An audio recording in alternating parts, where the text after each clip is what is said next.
ओम शांति। अभी हमारे अनुभवी वक्ताओं से हम सुन रहे थे एआई के कितने फ़ायदे हैं और कुछ थोड़े थोड़े नुकसान भी हैं। तो हमें इन फायदे और नुकसान के बीच में आध्यात्मिकता के महत्व को समझने की आवश्यकता है। जैसे कि हमारा विषय है आध्यात्मिक बुद्धिमत्ता कृत्रिम बुद्धिमत्ता का मिलन। ये एक ऐसा विषय है जिसमें हमें स्वयं के विषय में सोचने की आवश्यकता है, क्योंकि ये कहा जाता है लोकप्रिय मान्यता ये है कि मानव जीवन श्रेष्ठ है। हम सभी ये सुनते आए हैं कि मानव जीवन जो है श्रेष्ठ है। आप सभी भी मानते हैं इस बात को? हम सभी मानते हैं। क्यों श्रेष्ठ है मानव जीवन? यदि हम देखें तो उसका कारण है कि हमारे पास में बुद्धि है, और हमारे पास में जो बुद्धि है ये हमें परमात्मा से मिला हुआ एक श्रेष्ठ वरदान है। और परमपिता परमात्मा ने मनुष्य को निश्चित ही बुद्धि का वरदान इस अपेक्षा से दिया होगा कि मानव बुद्धि के आधार से श्रेष्ठ कर्म करे, चरित्रवान बने और समाज को एक सही दिशा दिखाए, परमात्मा के द्वारा रची गई इस सृष्टि को बहुत सुंदर रीति से सुचारू रीति से सुशोभित रखें, उसकी सुंदरता को बढ़ाएं। और मनुष्य ऐसे श्रेष्ठ कर्म करके परमात्मा का प्रतिनिधित्व करें। लेकिन वर्तमान समय देखने में आता है कि इससे उल्टा हो रहा है, क्योंकि विज्ञान ने हमें अनेक उपलब्धियां तो दे दी हैं।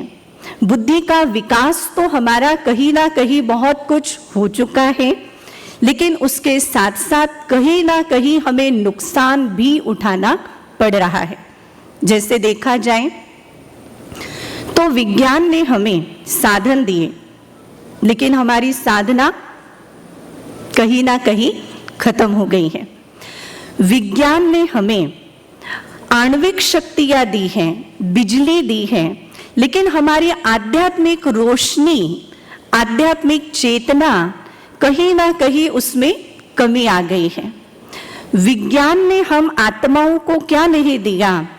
अनेक प्रकार के साधनों के साथ साथ आज यदि हम देखें तो हमारी अंधश्रद्धा को मिटाने में भी विज्ञान का कहीं ना कहीं रोल है। तो अंधश्रद्धा को विज्ञान ने मिटा दिया, लेकिन हम बारूद के ढेर पर आकर के बैठ गए। विज्ञान ने हमें अनेक बहुमंजिला भवन दे दिए, लेकिन कहीं ना कहीं हमारी भावनाओं में परिवर्तन आ गया। वो बहुमंजिला भवन आज हम देखते हैं रेती के ढेर पर है, और उसका भविष्य क्या होगा? तो उसका भविष्य निश्चित कहीं ना कहीं नेगेटिव है। तो हम बौद्धिक विकास में तो बहुत आगे बढ़ चुके हैं, जिसमें शिक्षा का भी बहुत बड़ा रोल है।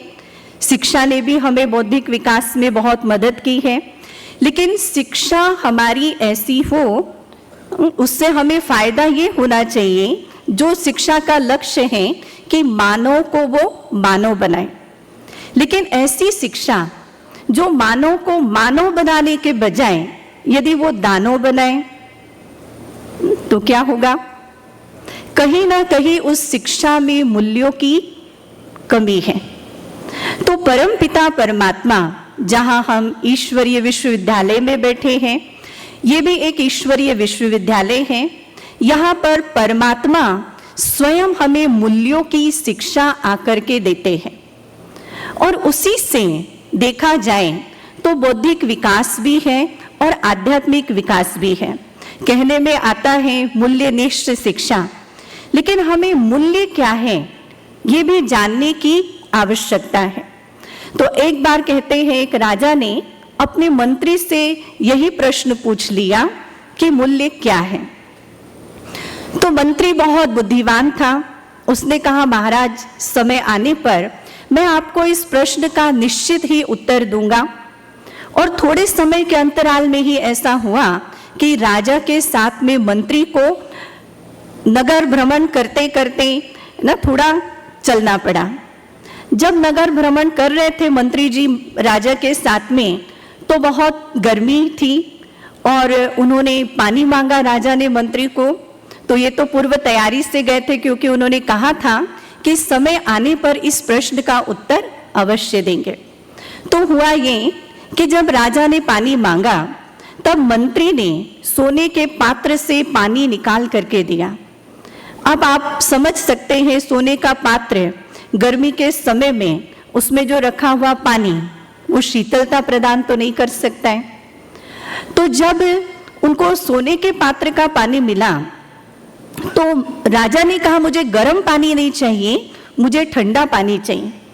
तब मंत्री जी ने उनको मिट्टी के पात्र का पानी निकाल करके दिया और तब उन्होंने कहा, महाराज आपके प्रश्न का यही उत्तर है कि सोने के पात्र का अपना मूल्य है, लेकिन मिट्टी के पात्र के अंदर जो मूल्य है वो सोने के पात्र में मूल्य नहीं है।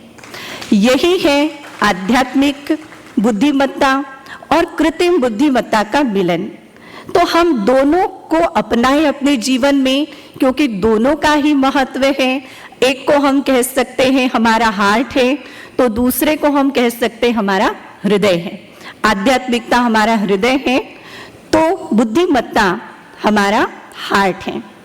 तो यहाँ जब आप आए हैं ब्रह्मा कुमारी संस्था में, बहुत ही आध्यात्मिक वातावरण में, इस परिवेश में, तो आप आध्यात्मिक क्रांति के विषय में तो बहुत बातें सुन रहे हैं, लेकिन आप अनुभव करके जाएंगे आध्यात्मिकता क्या है। तो आध्यात्मिकता एक बहुत ही पवित्र विचार है, चिंतन है। आध्यात्मिकता हमारी अंतरात्मा की गहराई है। आध्यात्मिकता परमात्मा के द्वारा सिखाया हुआ राजयोग है। आध्यात्मिकता परमात्मा के द्वारा दिया गया ज्ञान है। और आध्यात्मिकता माना ही सेल्फ रियलाइजेशन है, मन को सही दिशा और दशा में स्थित करना है। तो आप सभी पत्रकार बंधुओं से मेरा यही अनुरोध है कि आप जब तक इस पवित्र वातावरण में हैं, सुनने के साथ साथ आप अनुभव करेंगे इस आध्यात्मिक वातावरण में आध्यात्मिक किरणों को, और आप अपने मन में ऐसे विचार दोहराएं कि हम परमात्मा के संतान हैं, भगवान के बच्चे हैं। तो यही कहा जाता है कि परमात्मा जो है वो आध्यात्मिक शक्तियों का स्रोत है। और कोई भी जो बच्चा होता है उसको अपनी पिता की प्रॉपर्टी जरूर मिलती है। तो हमें बहुत आध्यात्मिकता के लिए तप जप साधना करने की जरूरत नहीं है, लेकिन सिर्फ अपने मन को एक सही दिशा बताना है, जो परमात्मा ने आकर के हम आत्माओं को राजयोग सिखाया। और वो भी बहुत कठिन प्रक्रिया नहीं है, सिर्फ परमात्मा से मन और बुद्धि को जोड़ना है, जिसको कहेंगे रिलेशन और कनेक्शन परमात्मा से जोड़ना। जब हमारे मन और बुद्धि का संबंध परमात्मा से जुड़ जाता है, तो हम अपने जीवन में आध्यात्मिकता का जीवन अनुभव करते हैं, जिसमें स्वयं का भी कल्याण है और विश्व का भी कल्याण है। ओम शांति।